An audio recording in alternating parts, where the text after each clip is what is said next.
this mini vid, or whatever you wish to call it, could be subtitled, Does it really, is that really true?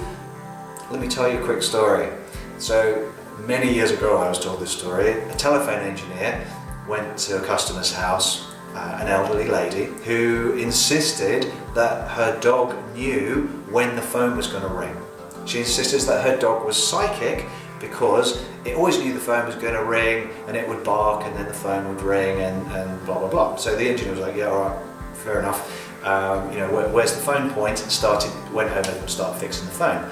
Well, a bit later on, the dog starts barking outside,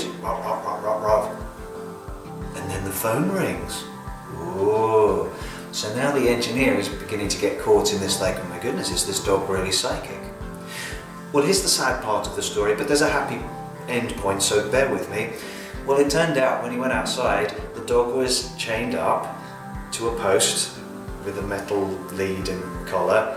This was a long time ago, but the post was an earthing post for the phone line, apparently, which meant that when the phone was going to ring, there would be a small electric charge, i.e. the dog was getting a small electric shock. It was then yelping and barking, and then inside the phone would ring.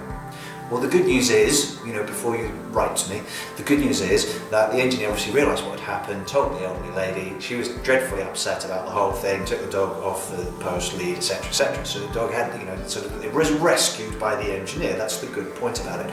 But it brings up this interesting thing around, does one thing cause another, or are there other things going on? I don't know whether you're aware, but there apparently was some research done a little while ago about the nature of chocolate. And the amount of chocolate eaten per capita, i.e. per person per country, correlates with the amount of Nobel Prizes won by that country.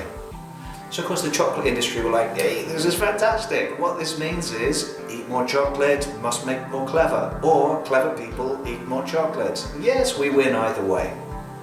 The reality, nothing to do. It's not a causal link at all. There's an underlying factor. What do you think? Probably money.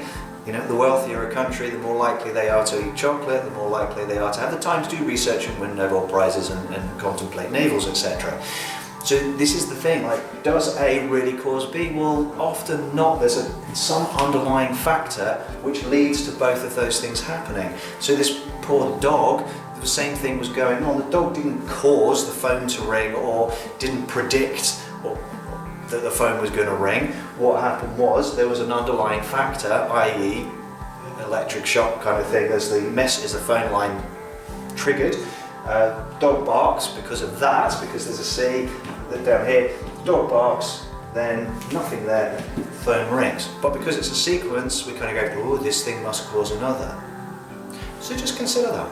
Next time you hear this causes that, well, is there an underlying factor?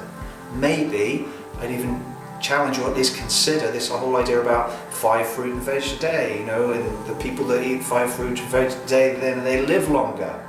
Well, I really hope that's true, and maybe it is, and hurrah, that eating healthier, okay, that's fair enough, then we would expect to live to a better age. However, are there not other factors going on? Again, money, for example, or wealth. The people that are more likely to buy and eat fresh fruit, fresh vegetables, are more likely to be able to afford medical care, etc., etc. later in life. I'm not meaning to be cynical, I'm just saying, look at situations where it seems apparently that one thing causes another. Is there another underlying factor? A part C, that's leading to both of those things happening? And that is all I'm saying.